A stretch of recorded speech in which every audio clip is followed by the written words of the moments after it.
यह गोरकी की कहानी है। 26 आदमी और एक लड़की। इस लड़की की कहानी लिखते मुझे वो कहानी याद आ गई। रोटी के एक पिंजड़ा-नुमा कारखाने में 26 मजदूर सुअर से भी बदतर हालत में रहते और काम करते हैं। मालिक की जवान लड़की जब निकलती है, वे सब सीखचों से उसे देखते हैं। जीवन के रेगिस्तान में थोड़ी हरियाली आती है।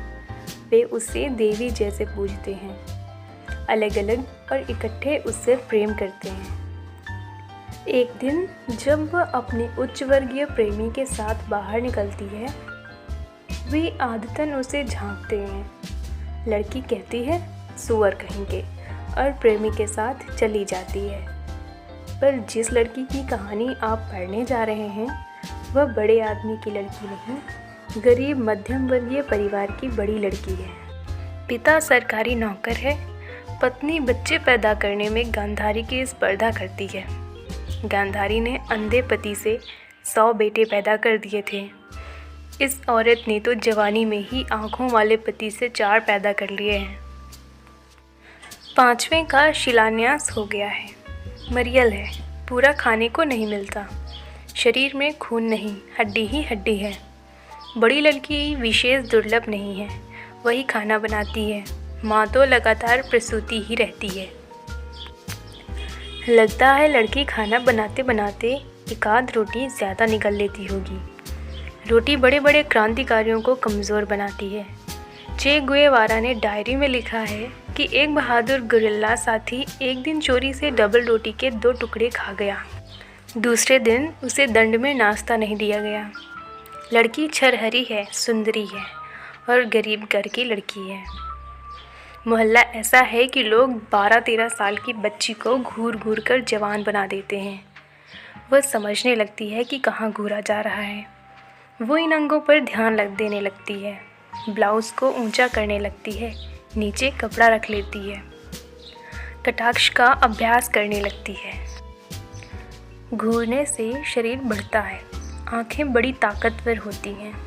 रहीम ने कहा है, रहीमन मन महाराज के द्रग सो नहीं दीवान, जा ही देख रीझे नयन, मन ते ही हाथ बिकान। मन के दीवाने जो होते हैं नयनों के उपयोग के ज्ञानी उनका असर जानते हैं। अगर आँखों का असर भीतर पड़ रहा है तो स्त्री लॉकेट हाथ में लेकर उसे हिलाने लगती है।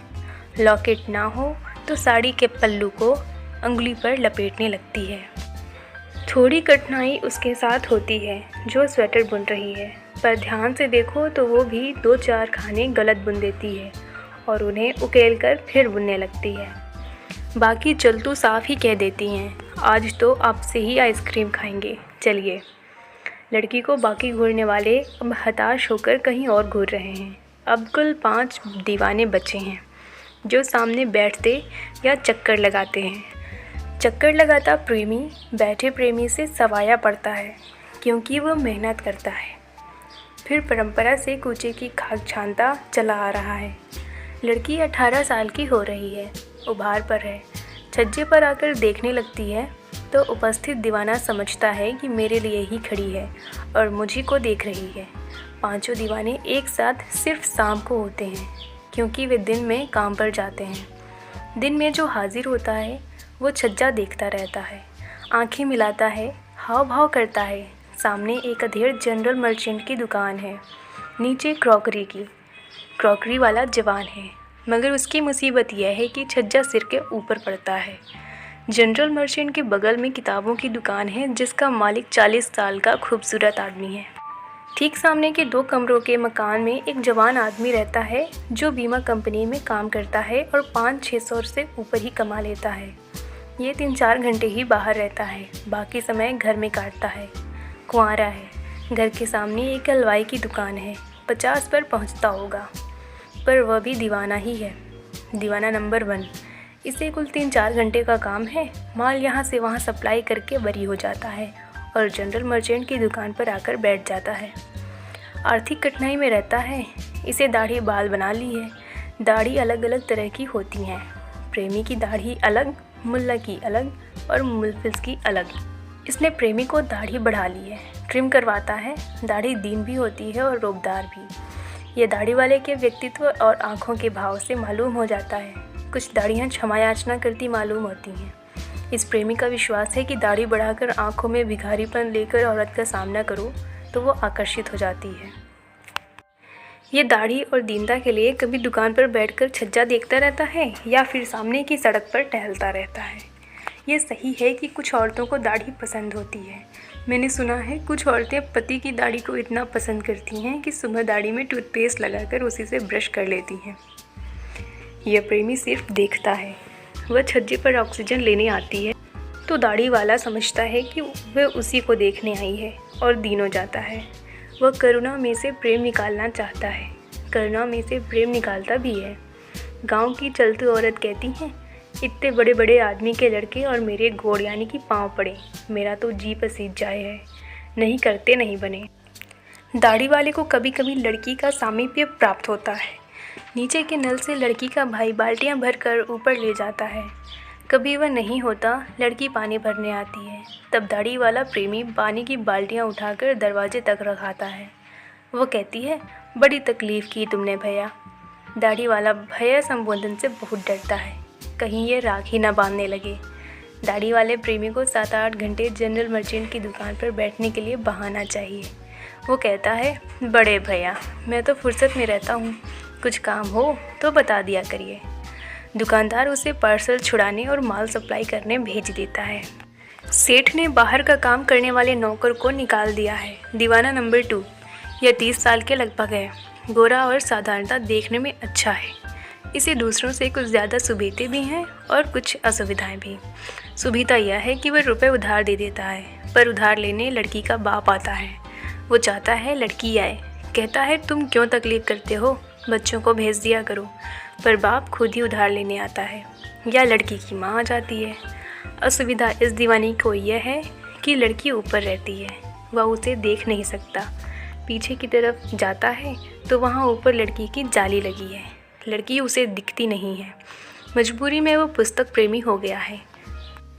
वो सामने की किताब की दुकान पर बैठता है 1-8 घंटे और मुआवजे के रूप में गुलशन नंदा की कोई किताब खरीद लाता है। इधर एक तरीके उसने और निकाला। सब्जी का ठेले वाला थोड़ी दूर पर, जहाँ रोज़ काफ़ी सब्जी खरीदने वाले परिवार रहते हैं, वहाँ खड़ा होता है। क्रॉकरी वाले ने सोचा कि ठेले वाला यहाँ भी खड़ा हो तो वह सब्जी खरीदने नीचे आया करेगी। उसने ठेले वाले से कहा, इधर भी खड़े रहा करो। उसने उम्मीद की कि भाव ताव को लेकर बात होगी। कभी उसके पास पैसे ना होंगे तो मैं उधार में दिला दूँगा और बाद में चुकता कर दूँगा। ठेले वाले ने कहा, यहाँ भाई साहब खरीदने वाले नहीं हैं। दीवाने ने कहा, हैं क्यों नहीं, 1-2 रोज़ देख लो। ठेले वाला दरवाजे के पास खड़ा होकर आवाज़ लगाने लगा। लड़की ऊपर से आई। उसने पूछा, आलू क्या भाव दिए।